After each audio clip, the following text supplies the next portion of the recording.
What if I told you that one of America's richest men started as a poor immigrant who worked 12-hour days for just $1.20 a week?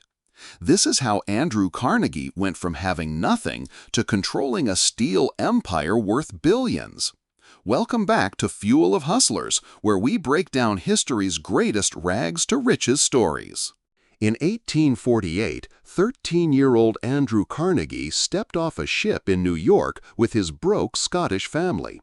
His father's weaving business had collapsed, and they were desperate for a fresh start in America.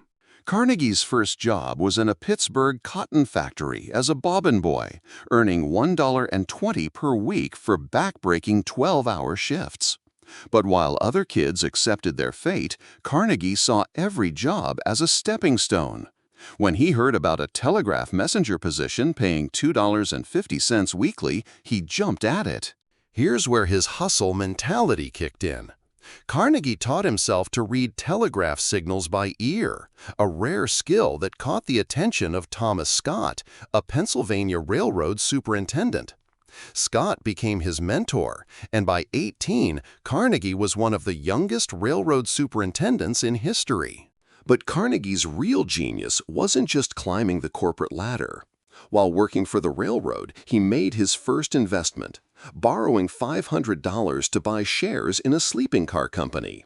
That investment returned $5,000 in the first year alone. He realized that making money work for you was more powerful than just working for money. Carnegie continued investing his salary into oil fields, bridges, and ironworks. Each venture taught him about different industries. By his 30s, he had built a small fortune, but he was just getting started. In 1873, Carnegie founded Carnegie Steel Company and revolutionized the industry. He saw what others missed.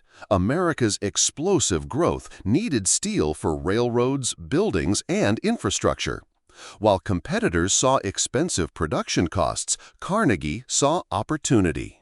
He implemented the Bessemer process, producing steel faster and cheaper than anyone else. But technology wasn't his only weapon. Carnegie obsessed over controlling costs and maximizing efficiency. He tracked every penny spent, knew the cost of every ton produced, and ran his business with mathematical precision while competitors flew blind.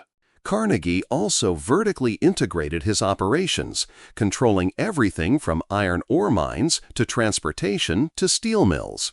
This gave him complete control over his supply chain and costs.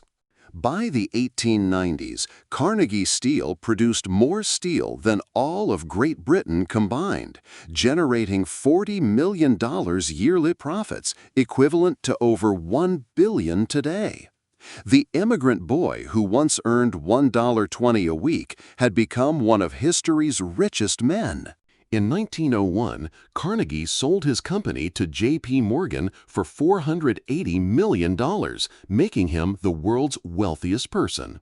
But remarkably, he spent his remaining years giving away nearly his entire fortune, funding over 2,500 libraries and universities worldwide. Carnegie's journey from $1.20 a week to steel empire proves that relentless learning, strategic thinking, and calculated risk-taking can transform any life. His principles of controlling costs, vertical integration, and making money work for you remain as powerful today as they were 150 years ago. If this story of immigrant ambition and American success fired you up, smash that subscribe button and ring the notification bell for Fuel of Hustlers. We're here every week with more stories of people who refuse to accept their circumstances and built empires from nothing. What's the biggest lesson you took from Carnegie's story? Drop it in the comments below. I read every single one. Until next time, keep grinding, keep learning, and remember, your current situation is not your final destination. I'll see you in the next one.